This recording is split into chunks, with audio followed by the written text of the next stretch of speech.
A'udhu billahi minash shaitani rajim. Bismillahir rahmanir rahim.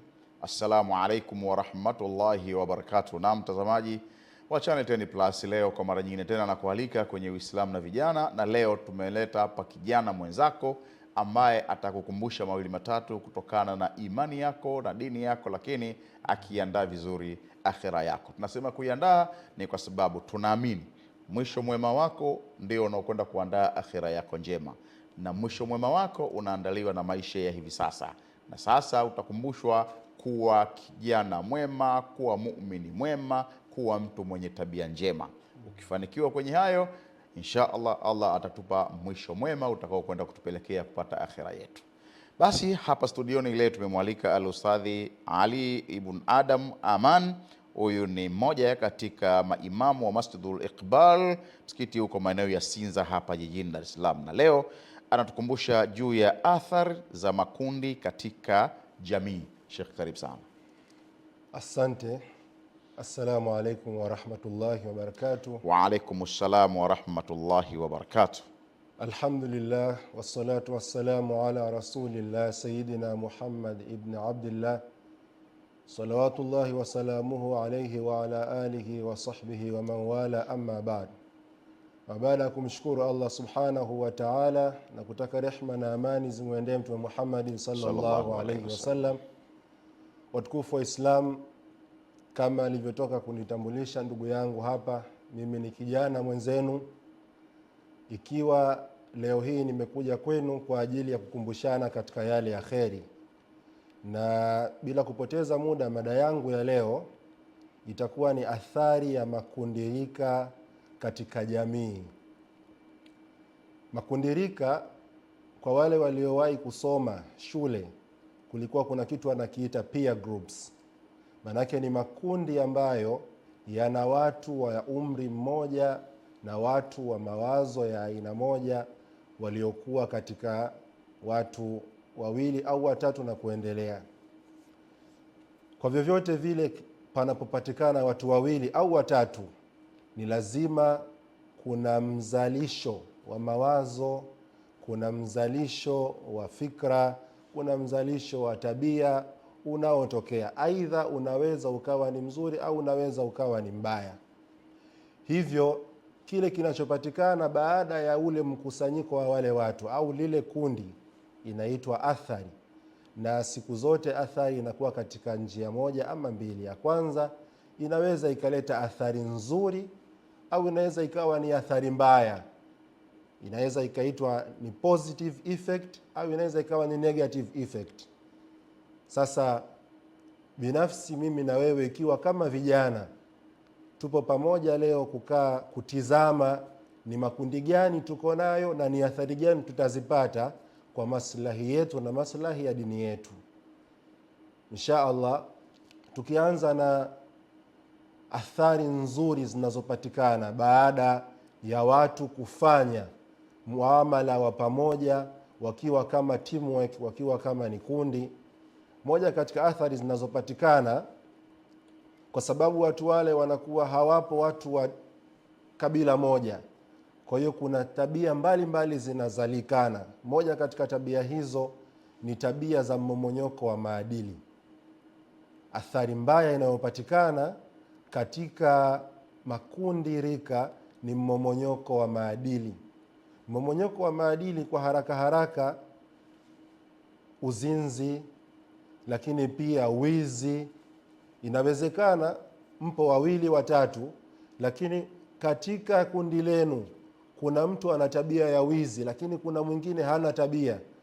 Kwa hiyo ule ushawishi unaweza ukakupelekea wewe ambaye huna tabia ya wizi ukashawishika kuwa mwizi kwa sababu ya lile kundi, na hii inakuwa ni athari mbaya.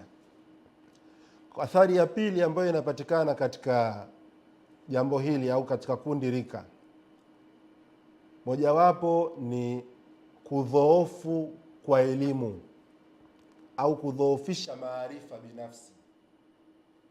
Endapo mtakapokuwa mmekusanyika watu wawili au watatu, lakini ikiwa wote hamna fikra zilizokuwa njema, ikiwa ni shuleni, ikiwa ni chuoni, ikiwa ni katika vijiwe, basi atatokea mmoja, wawili, watatu, watakuwa mawazo ambayo yenye maarifa finyu, maarifa yaliyokuwa si mazuri. Mfano tumeona sasa hivi kuna watu wanajiita Generation Z. Generation Z ni vijana wa sasa ambao wanakuwa wana fikra zilizokuwa za kipekee yao. Sasa zile fikra zinaambukiza kwa wale watu waliokuwa katika lile kundi. Kwa hiyo ndugu zangu, katika athari nyingine kubwa inayopatikana ni yale maarifa ambayo mnarithishana katika ile grupu yenu, yanaweza yakaleta athari kubwa katika jamii, kwa sababu kuna mmoja atakuwa ni mwizi na kuna mwingine atakuwa ni jambazi, kuna mwingine atakuwa ni mzinzi. Ukiwa wewe mmoja wapo si mwizi au si jambazi, basi bila shaka unaweza ukaambukizwa na yule jambazi kwa tabia aliyokuwa nayo ya ujambazi. Kwa hiyo katika athari, miongoni mwa athari zinazotokea kwa upande wa jamii kidunia ni hizo. Ama kwa upande wa dini zaidi, kuna moja ambayo Allah Subhanahu wa Ta'ala ameweka katika Qur'ani, katika suratul Zukhruf aya nambari 27. Allah Subhanahu wa Ta'ala anasema baada a'udhu billahi minash shaitani rajim, al-akhillau yawmaidhin ba'dhuhum li ba'dhin aduwwu illa al-muttaqin. Kutakuwa kuna majuto siku ya Kiyama, kutakuwa kuna uadui siku ya Kiyama kwa wale watu ambao walikuwa pamoja katika mambo yao, lakini hawakushughulika na kujijengea imani yao, hawakushughulika na kuzijenga tabia zao katika misingi ya dini, katika misingi mizuri. Siku hiyo watu wote watakimbiana, na itafika wakati Allah anatuambia siku hiyo mtu atakuwa anang'ata kidole. Katika suratul Furqan anasema yauma ya'addu dhalim wa yauma ya'addu ala yadayhi yaqulu ya laitani ittakhadhtu ma'a rasuli sabila. Mtu atauma kidole, atajilaumu na atajuta, atasema laiti mimi kwa nini nisingeifuata njia aliyokuja nayo mtume. Mtume sallallahu alaihi wasallam amekuja ametuelekeza mafundisho mazuri, lakini mimi sikuyasikiliza. Atasema ya laitani ittakhadhtu ma'a rasul sabila ya wailata. Atajilaumu tena na kusema ya wailata lam attakhidh fulanan khalila, mimi nilikuwa nashughulika, nilimshirika katika kundi fulani lilokuwa likielekeza mambo mabaya. Kisha atajuta kwa nini alikuwa akishughulika na watu wale, atajuta kwa nini alikuwa yeye ni mshirika katika kundi lile baya, atajuta kwa nini alikuwa mwizi, atajuta kwa nini alikuwa mzinzi, atajuta kwa nini alikuwa ni muongo, wakati kabla ya hapo anaingia hakuwa katika lile kundi, alikuwa ni mtu mwema, lakini amekuwa affected na zile tabia za wale watu. Kwa hiyo kwa namna moja ama nyingine, siku ya Kiyama mtu huyo atakuwa na majuto. Lakini pia katika athari kubwa nyingine ya kiimani ni kudhoofisha kwa matendo mema. Inawezekana mpo wawili watatu, unataka wewe kufanya ibada, ni muda wa swala, lakini wenzako hawana mpango wa swala.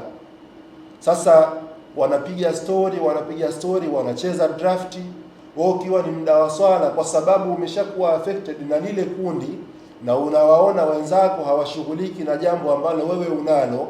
Ukionekana wewe unataka kwenda msikitini ukaacha zile story, utaonekana ni mshamba.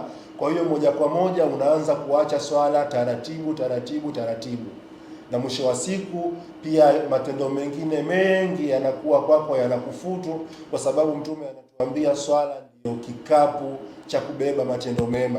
Inapokuwa huna kapu, basi huna silaha, huna zana ya kuweza kujikinga na kuyafanya yale ambayo yatakayokuwa kwako ni mabaya. Lakini pia Mtume sallallahu alaihi wasallam ametuelekeza ni jinsi gani tuweze kuwachagua marafiki.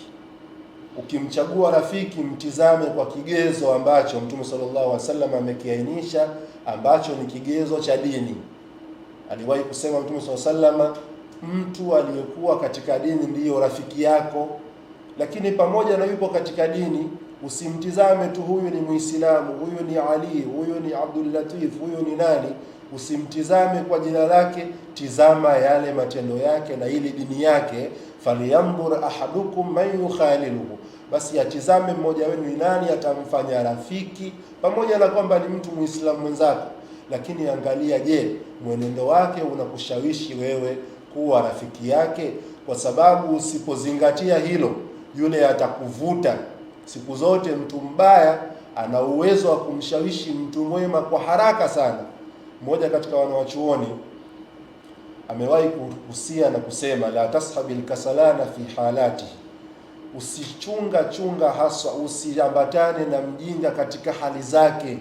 Ukimwona huyu mtu ni mvivu wa ibada, ukimwona huyu mtu ni mwizi, ukimwona huyu mtu ni mzinzi, ukimwona kwa namna yoyote ana tabia mbaya, basi usimfanye kuwa ni rafiki yako, kwa sababu utakapomfanya kuwa ni rafiki yako atakuathiri tu, atakuharibu, atafanya chochote kile ambacho kitakachokusababisha wewe utoke katika hali yako kuja katika hali yake psychologically, utakuwa tayari umeshakuwa affected.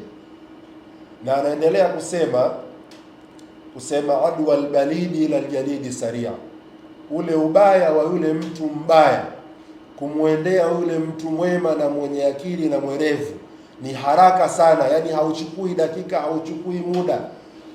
Ghafla utajikuta unaswali, mara unaacha kuswali, utajikuta huna habari ya uzinzi, unaanza kuwa mzinzi, utajikuta si mwizi, unaanza wizi, kwa sababu ya ile kampani ambayo uko nayo.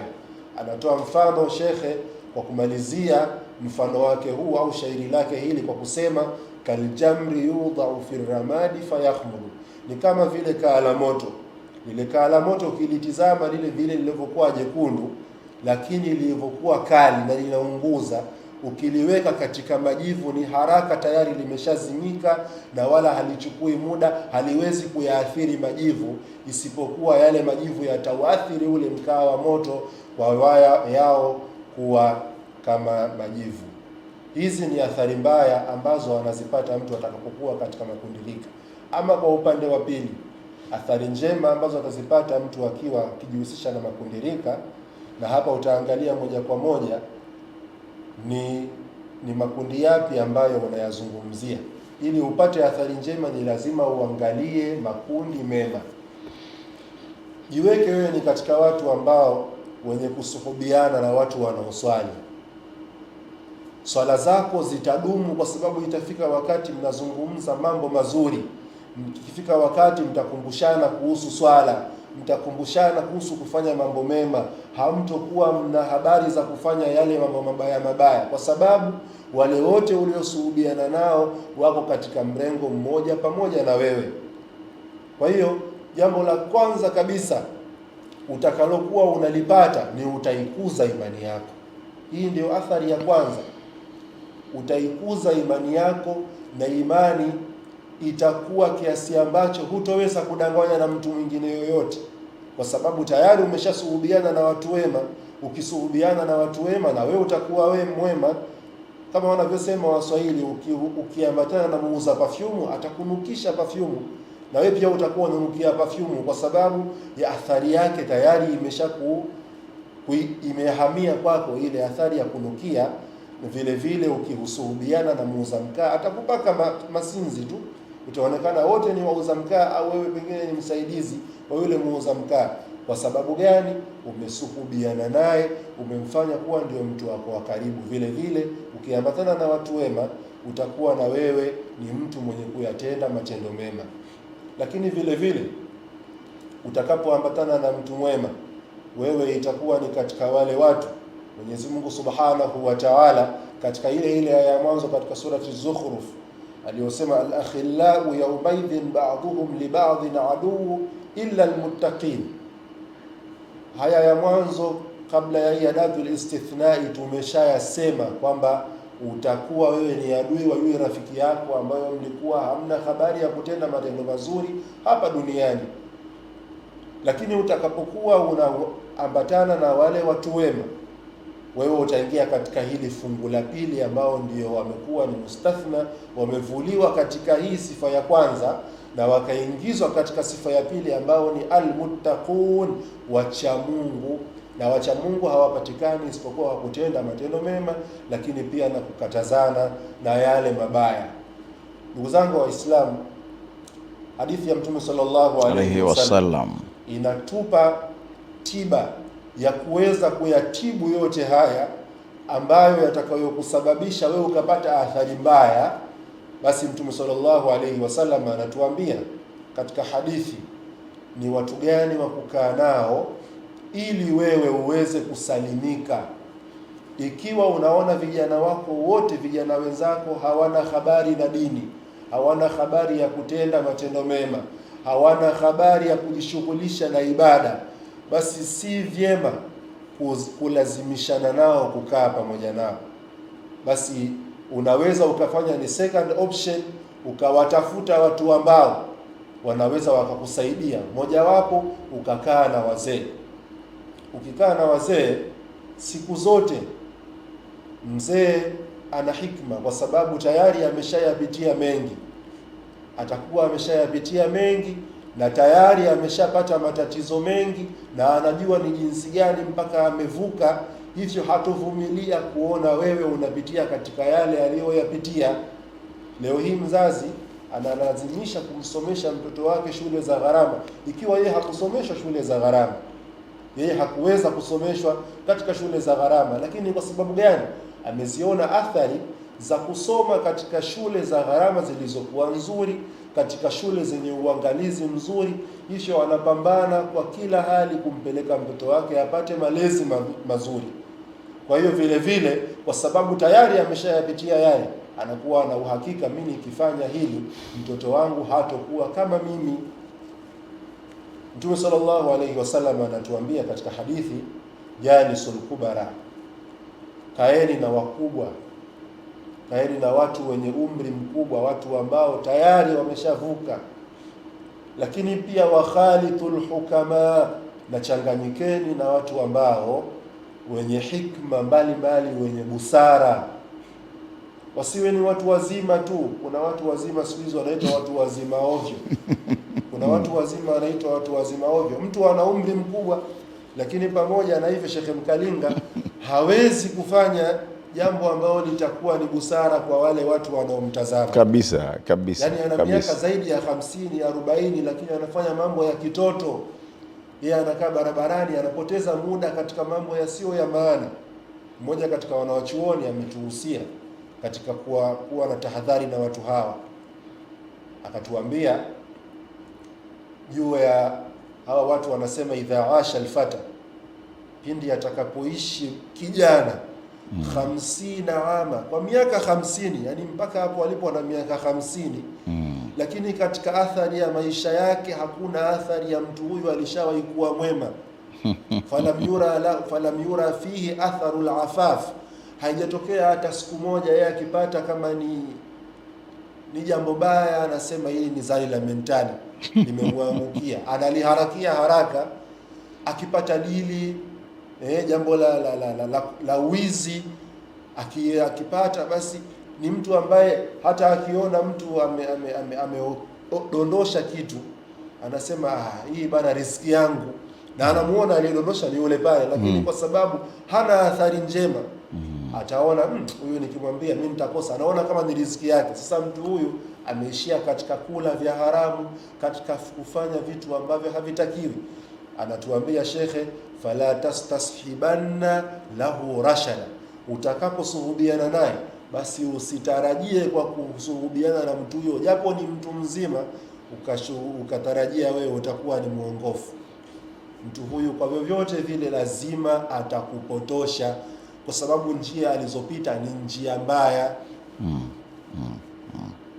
Kwa hiyo shekhe anatueleza hivyo kwamba tusisuhubiane na watu hawa, pamoja na kwamba ni mtu mzima, lakini muangalie, je, ni katika hili kundi la pili, wa khalithul hukama, ni katika watu wenye hikma. Lakini pia anatuambia Mtume jambo lingine, wasailul ulama, na waulizeni wanawachuoni. Ukiwa una jambo hasa katika masala ya dini, vijana wengi siku hizo wamekuwa kuna fatwa za vijiweni. Wewe mathalani una familia, siku hizi elimu inatolewa kwenye Google. Siku hizi elimu inatolewa kwenye Google. Hatari sana. Hauna mtu wa kwenda kumuuliza jambo lako, kwenye katika Google. ChatGPT. Tena inakuwa ndo msaada wako mkubwa kabisa wa kukusaidia.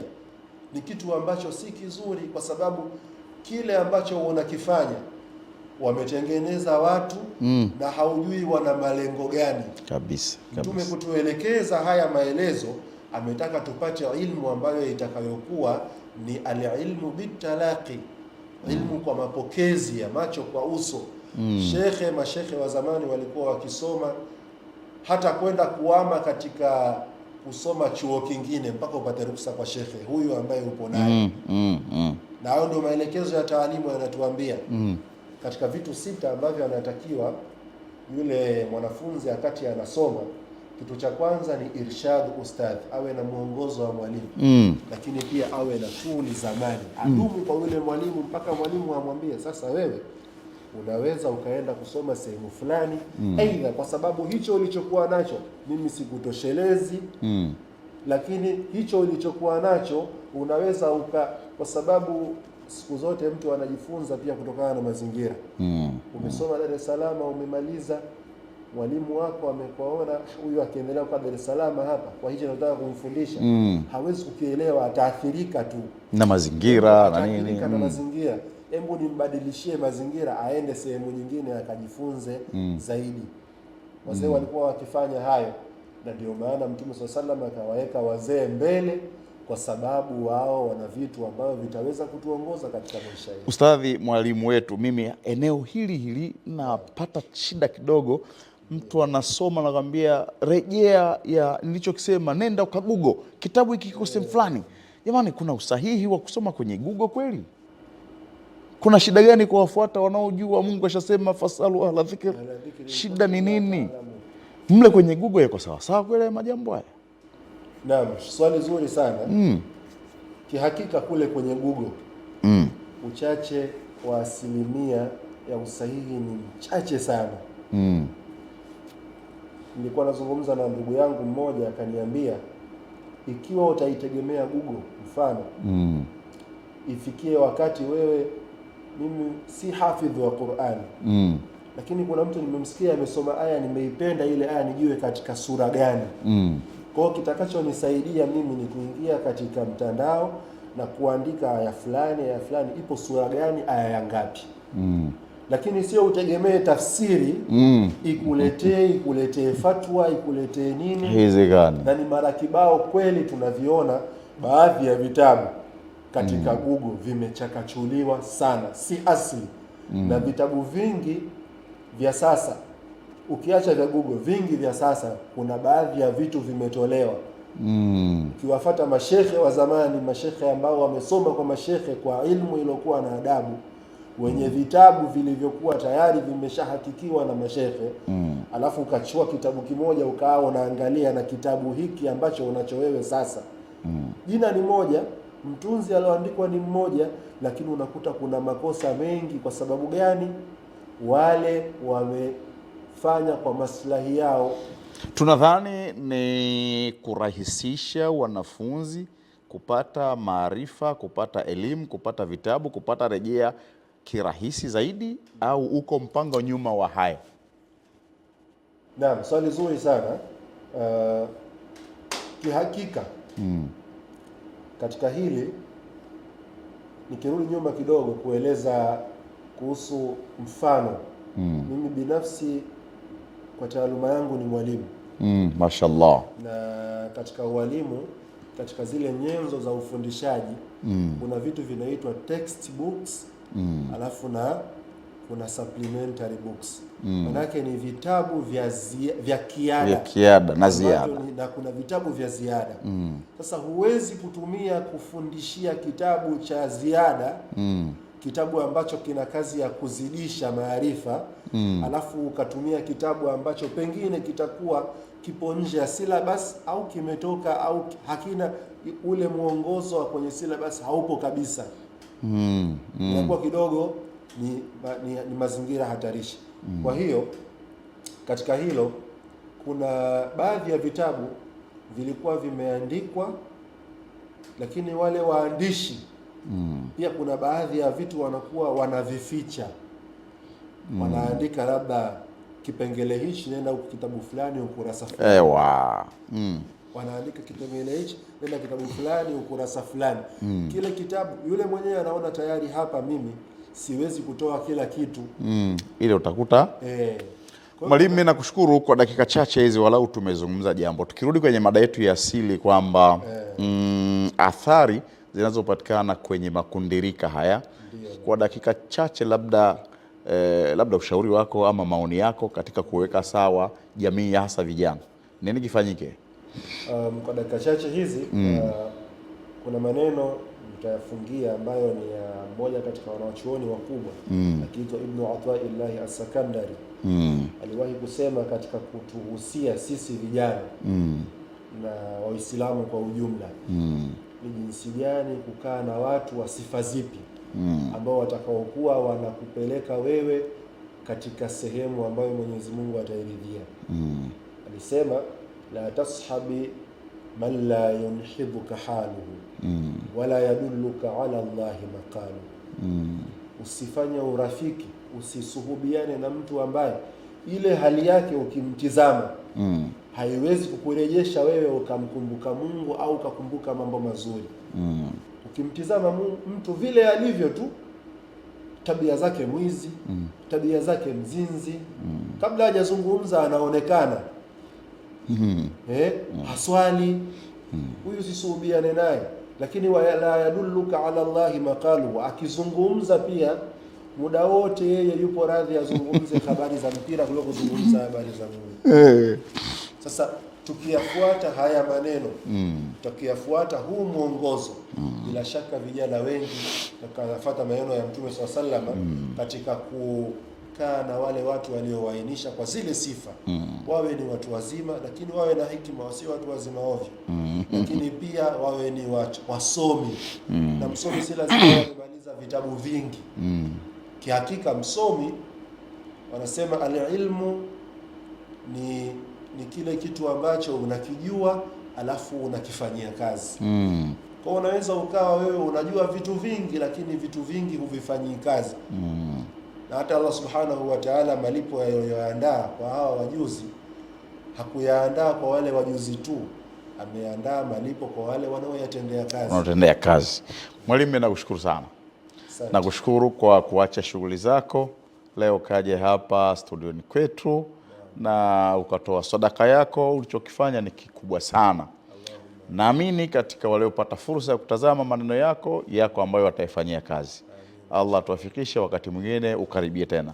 Mtazamaji, tulikuwa naye Al-Ustadh Ali ibn Adam Amani akitokea Masjidul Iqbal, msikiti uko maeneo ya Sinza hapa jijini Dar es Salaam, na leo alikuwa anatukumbusha athari za makundirika katika jamii. Ametusihi, ametukumbusha, ametunasihi mambo mengi, kiwemo kuchagua marafiki ambao tutafanya nao miamalati mbalimbali, lakini pale inapobidi nenda kapate ushauri kwa watu wazima ambao naamini mzee huyu nikienda naweza kupata maneno yaliyo bora. Angalia katika wazee wako nao wazee ambao wanazeeka na usela wao, sio hao. Nenda kwa mzee ambaye unaona kabisa kwamba hapa atakwenda kuongoka. Basi kamera kule inakamatwa barabara kabisa na Geoffrey Magawa, ananiambia mzee Mkalinga hatuna tena muda, na mimi niko tayari kupisha mengine. Wacha nikusanye kilicho changu hapa studioni, nipishe mengine yachukue nafasi yake. Mpaka wiki ijayo katika Uislamu na Vijana, mimi ni Isa Mkalinga, billahi tawfiq. Wassalamu alaikum wa rahmatullahi wa barakatuh.